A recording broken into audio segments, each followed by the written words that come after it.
After last week's EU4 dev diary for the upcoming DLC and patch, showing us the vision of what they're planning to do, today we're going straight into content. So you'll see all about the new content for Aztecs, Mayas and Incas, their governments, expansion, religion and the other stuff. And I'm pissed off because I already recorded this video, 25 minutes of it, just to see that my freaking OBS recorded it wrong and I have to do it from the very beginning. So if you appreciate me doing the double work, leave a like on this video.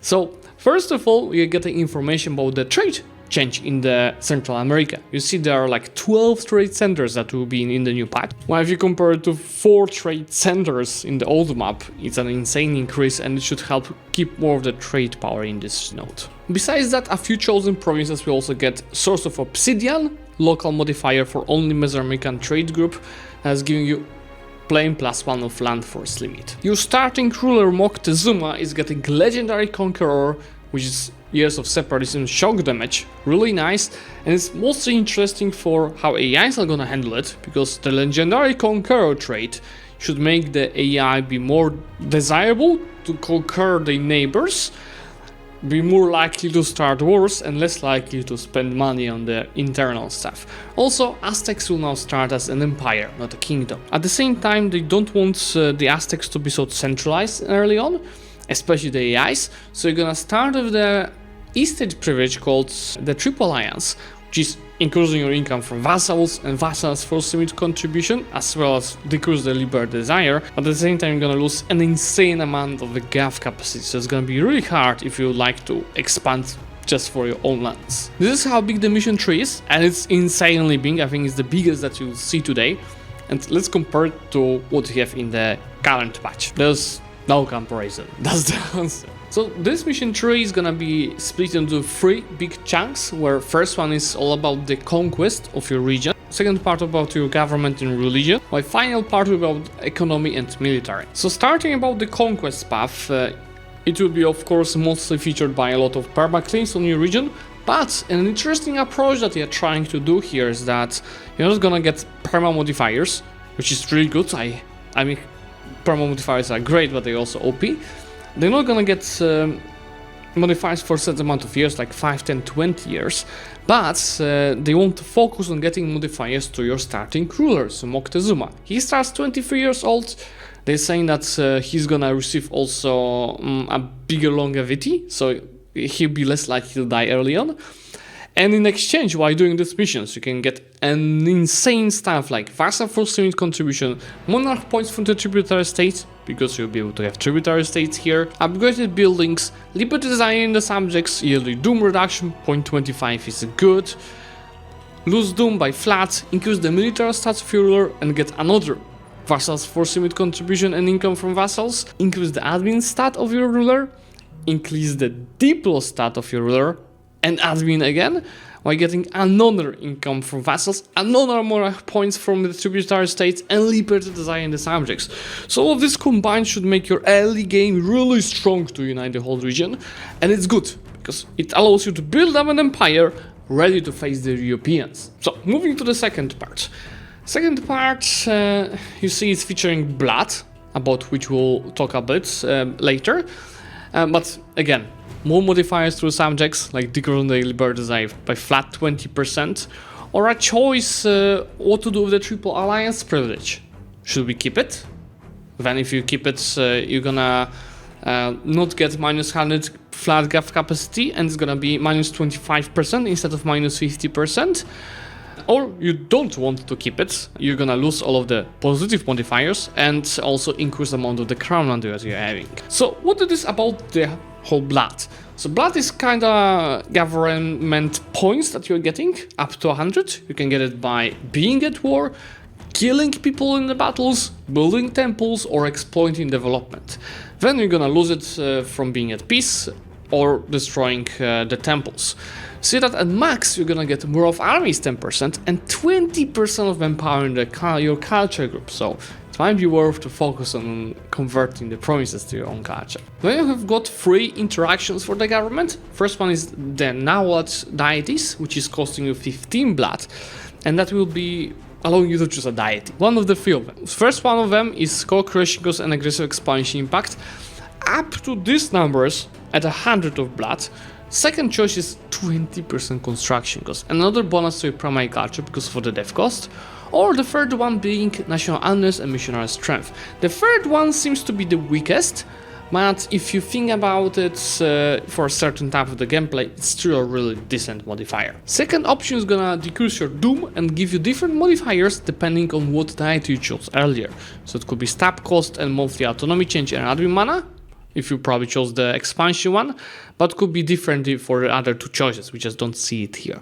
And third button, finally, if you just want to increase your amount of the blood, both flat and monthly, you can do it by increasing your national unrest, which is pretty nice if you can handle the rebels. One more way to get blood, two more ways of getting the blood, is a peace deal. For 50% war score you can get 10 blood, or you can do it by sacrificing rulers and heirs of your tributaries. You see that there is a peace deal option in the region, Mesoamerican tributary. They work exactly the same like normal tributaries, except sacrificing the rulers. The last sub-tree for the Aztecs is about economy in the military efforts. So see that you'll be able to unlock the Tepoctacali Academy's local organization, so Holy Order, like in the old naming. And that local organization is costing 1000 points and it's gonna give you base 1 manpower in every province in the state. It's gonna give you local manpower and institutional spreads, but you're gonna lose the possible number of buildings. And this hurts a lot, so they're already saying that it will probably change for something else. Then you'll be able to get the new trading policies, upgraded ones. We'll see what the hell it's giving. And bonus to your gold. What else you could get in the Aztecs area? So Mexico area, your capital state, that as you can see is having 5 gold mines. You can get 20% local goods price modifier to increase your amount of income from this insanely. But also a state privilege Mexican gold mines, and that is decreasing gold depletion chance, is giving you yearly inflation reduction.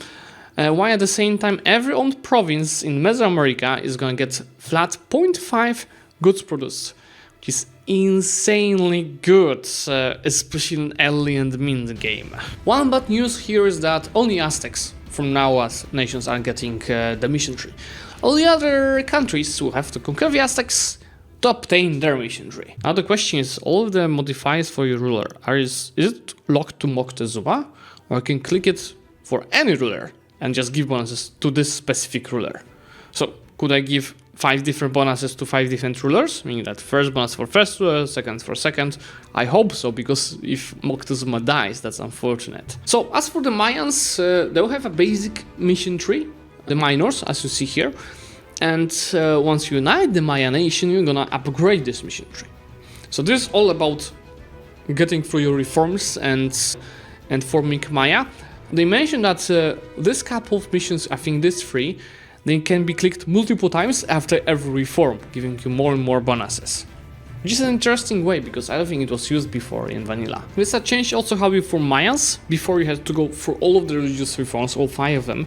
Now you need just 2 to form the nation, which is probably nice, because I assume some of the missions in the Maya mission tree is gonna help you go through the reforms, which are painful, because you see for each reform you get a 5-year penalty for manpower recovery speed, harsh treatment cost, and also you won't be able to increase autonomy or decrease war exhaustion, while getting +3 for exhaustion for every reform, so it is a bit of pain. Maya mission tree is not as big as Aztecs, but it's really decent sized. I will not show it to you in the current version of the game, because it's as big as the one for the Aztecs. Part of the mission tree for the Mayans is uniting the Mesoamerica, and you see one of the cool bonuses is what's called the Future of the Confederation, which allow you to craft the government that we have after, I assume, reforming.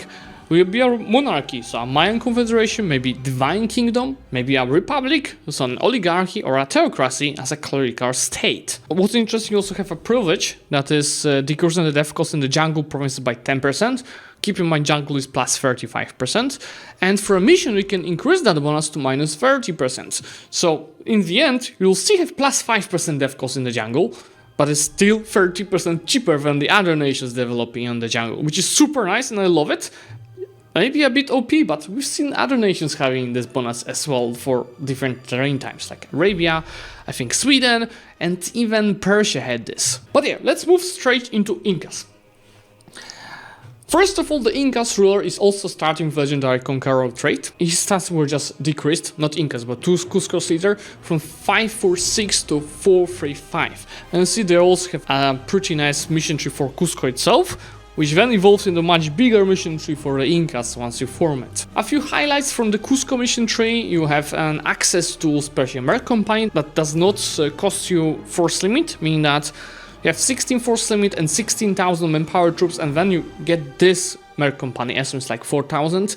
You pay for this Merc Company, but you'll not pay extra for being over the force limit because of it. It's similar to what you've seen already for Byzantium in the last DLC. Then once conquering lands, you'll be able to choose from two options where your stab cost increases, but you get decreased tech costs and an accepted culture of Timor, or you're just gonna lose autonomy in these provinces. And another mission is about getting permaclaims, so similar as the Aztecs, and the choice between the three different bonuses depending on your national focus. Is it co-creation cost, siege ability, or maybe the discipline? And obviously another bonus to get another accepted culture, so it's gonna be easier to handle the rebels in the region, especially that Inca has a lot of issues with the rebels. And you see that also you get an access to colonization the provinces through kind of a Siberian frontier, which allows you to colonize these provinces, so access to the natives here, these provinces and these provinces, so pretty much getting ants under your one rule. They are also getting a privilege for the dev cost, but this is completely different, meaning that it's for the terrain type, where for hills, mountains and highlands, you're gonna have the modifiers, the negative modifiers for the dev cost. So let's say something has plus 20%, it's gonna be plus 10 instead. But all of the other provinces are gonna get plus 50% dev cost, so like grasslands, farmlands, etc. Which might be worth because majority of the provinces in your homeland are hills, mountains and highlands. This is the size of the Inca mission tree, absolutely lovely, and just to mention, this is not all of it, there will be more added at the very end of the dev diary. So Cusco missions are staying with you once you form Inca, and then you're getting some sub-trees. First one of them being MITMA, so policy of forced resettlement, which is funny because it seems like whenever you core province territorially, you might get an additional death in your fully stated provinces without any separatism. Looks interesting, I want to see how it works in the actual game. Another sub-tree is about the religious nature, so you can unlock the Andean Empire, which is having Inca authority. Something similar to the blood that we've seen for the Aztecs, just different ways to get it and more ways to lose it, because you can lose it for high autonomy and high unrest, and also the more of Inca authority you have, the more of it you're losing.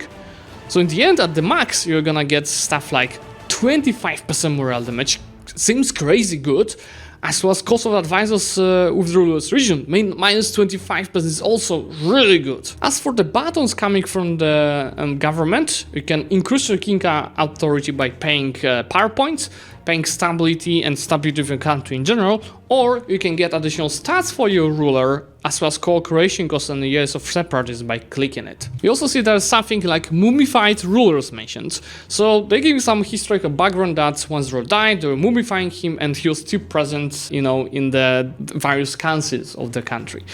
And each time your ruler dies, he's gonna get mummified, and the more mummified rulers you're having, the worse efficiency of your crown land it is. So when you seize crown land, the more mummified rulers, the less of crown you're gonna get when you seize land. Or when you sell titles, the less money you get, the more mummified rulers. And this button here is allowing you to get rid of the mummified rulers. Third sub-tree is about gold, where you see you can get some additional good bonuses, like from the manufacturer idols estate privilege, and get bonuses to your Potosi great project. But finally, this is what they mention: the manufacturer idols.